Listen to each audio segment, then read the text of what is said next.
नमस्कार। आज हम बात कर रहे हैं एक ऐसी कंपनी की जो भारत के पावर इंफ्रास्ट्रक्चर की कह सकते हैं रीढ़ की हड्डी है, transformers and rectifiers India limited, जिसे हम शॉर्ट में TARIL कहेंगे। और हाँ, हम एक ऐसे मोड़ पर नजर डालेंगे जिसने इस कंपनी के लिए सही मायने में सब कुछ बदल दिया है। कभी सोचा है स्विच ऑन करते ही घर में बिजली कैसे पहुंच जाती है? इस पूरे सिस्टम के पीछे टारल जैसी कंपनियों का बहुत बड़ा हाथ है।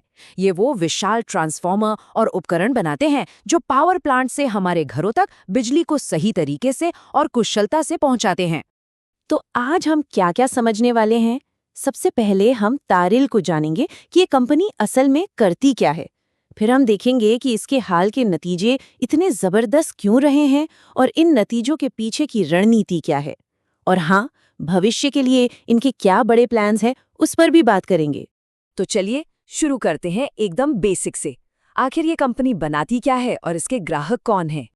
देखिए, तारिल सिर्फ वो पारंपरिक बड़े बड़े ट्रांसफॉर्मर ही नहीं बनाती। ये कंपनी भविष्य की टेक्नोलॉजी पर भी काम कर रही है। चाहे वो तेज रफ्तार ट्रेनों के लिए ट्रांसफॉर्मर हो, सोलर फार्म्स के लिए स्पेशल उपकरण हो, या फिर ग्रीन हाइड्रोजन जैसी नई टेक्नोलॉजी के लिए समाधान हो। यही बात इन्हें बाकियों से अलग करती है। अब आते हैं उस तिमाही पर जिसने सबका ध्यान अपनी ओर खींचा है। Q3 के नतीजों को कंपनी का मैनेजमेंट खुद एक साफ, महत्वपूर्ण मोड़ या कह लीजिए एक इन्फ्लेक्शन पॉइंट बता रहा है। चलिए जरा इन आंकड़ों में गोता लगाते हैं और देखते हैं कि ऐसा क्या खास है। सबसे पहले तो ये रेवेन्यू का आंकड़ा देखिए, 704 करोड़ रुपए। एक ही तिमाही में इतनी बिक्री। ये साफ दिखाता है कि बाजार में इनके प्रोडक्ट्स की कितनी जबरदस्त डिमांड है। और ये 31% की ग्रोथ ये ईबिडा में है। मतलब कंपनी अपने कोर बिजनेस से कितना मुनाफा कमा रही है, उसमें इतनी बढ़ोतरी।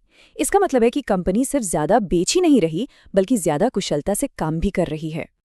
और आखिर में ये 41% की शानदार छलांग, ये है नेट प्रॉफिट। सारे खर्चे निकालने के बाद कंपनी के हाथ में जो पैसा बचता है, उसमें इतनी बड़ी ग्रोथ निवेशकों के लिए एक बहुत ही पॉजिटिव साइन है। ये टेबल असल में पूरी कहानी को एक जगह दिखा देती है। आप देखिए, पिछले साल के इसी क्वार्टर के मुकाबले हर एक पैमाने पर सुधार है, चाहे वो रेवेन्यू हो, ऑपरेटिंग प्रॉफिट हो या फिर नेट प्रॉफिट मार्जिन। ये एक ऑलराउंड मजबूत परफॉर्मेंस है।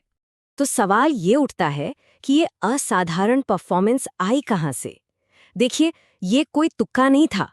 इसके पीछे एक बहुत सोची समझी और बदली हुई रणनीति थी। यहाँ एक बहुत ही दिलचस्प बदलाव हुआ है। पहले कंपनी क्या करती थी, वो 2-2, ढाई-ढाई साल के लंबे ऑर्डर ले लेती थी। अब इसमें रिस्क था कि अगर कच्चे माल की कीमतें बढ़ गईं तो प्रॉफिट कम हो जाएगा। अब मैनेजमेंट ने जानबूझकर अपनी स्ट्रैटेजी बदली है।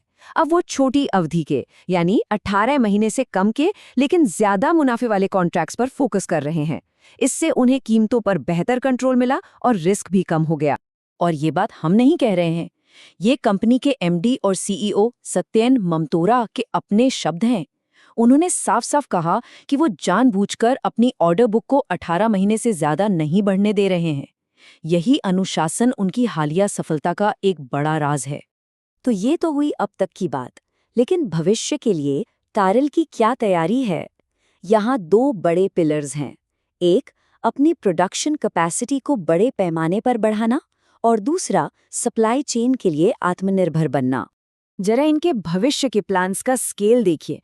कंपनी अपनी मौजूदा मैन्युफैक्चरिंग कैपेसिटी को लगभग दोगुना करने की योजना बना रही है। ये एक बहुत बड़ा और साहसिक कदम है, जो दिखाता है कि उन्हें भविष्य की डिमांड पर कितना भरोसा है। इनकी दूसरी बड़ी रणनीति है बैकवर्ड इंटीग्रेशन। ये शब्द सुनने में थोड़ा भारी लग सकता है, पर इसका मतलब बहुत सिंपल है। जो जरूरी सामान वो पहले दूसरों से खरीदते थे, अब उसे खुद बनाना शुरू कर देंगे।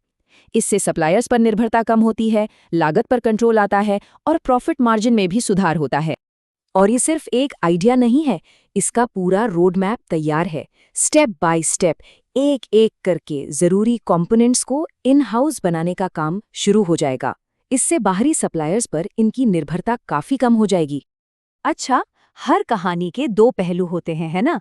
तो चलिए अब कुछ उन मुश्किल सवालों पर नजर डालते हैं जो निवेशकों ने कंपनी के मैनेजमेंट से पूछे। इससे हमें रिस्क को समझने में भी मदद मिलेगी। सबसे बड़ा सवाल जो अक्सर पूछा जाता है, चीन से कंपटीशन, क्या चीनी कंपनियां भारतीय बाजार में आकर तारील के लिए कोई खतरा पैदा कर सकती हैं? मैनेजमेंट का जवाब इस पर काफी आत्मविश्वास भरा था। उनका कहना है कि भारत के नियमों के हिसाब से किसी भी विदेशी कंपनी को यहीं आकर बनाना होगा, और जो एक चीनी मैन्युफैक्चरर यहाँ है भी, वो पहले से ही अपनी पूरी कैपेसिटी पर काम कर रहा है। तो फिलहाल कोई बड़ा और सीधा खतरा नजर नहीं आता। दूसरा बड़ा डर था बढ़ती कीमतों का। देखिए, ट्रांसफॉर्मर बनाने में तांबा और स्टील जैसी चीजें लगती हैं। अगर इनकी कीमतें आसमान छूने लगें तो क्या इससे कंपनी का मुनाफा कम हो जाएगा? यहाँ भी तारिल के पास एक तरह का सेफ्टी नेट है। उनके ज्यादातर कॉन्ट्रैक्ट्स में एक प्राइस वेरिएशन क्लॉज होता है। आसान भाषा में, अगर कच्चा माल महंगा होता है तो वो बढ़ी हुई कीमत अपने ग्राहकों से ले सकते हैं। और ऊपर से उनकी जो 18 महीने वाली नई ऑर्डर पॉलिसी है, वो इस रिस्क को और भी कम कर देती है। तो आखिर में देखते हैं कि कंपनी का लंबा विजन क्या है और क्या इंडस्ट्री के हालात इस विजन को सपोर्ट करते हैं या नहीं। और टीरेल की महत्वाकांक्षा को जो चीज सबसे ज्यादा हवा दे रही है, वो है भारत का अपना बाजार। ये ग्राफ देखिए, जहां पूरी दुनिया में ट्रांसफॉर्मर इंडस्ट्री लगभग 6-7% की दर से बढ़ रही है, वहीं भारत में ये ग्रोथ 15% है, डबल से भी ज्यादा। मतलब ये एक बहुत बड़ी लहर है जिस पर टीरेल सवार होना चाहती है। तो आखिर में यही बड़ा सवाल बचता है, एक नई और अनुशासित रणनीति, बड़े पैमाने पर विस्तार की योजनाएं और एक तेजी से बढ़ता हुआ घरेलू बाजार। इन सबके साथ क्या TRIL एक घरेलू चैंपियन से ग्लोबल लीडर बनने की छलांग लगा सकती है?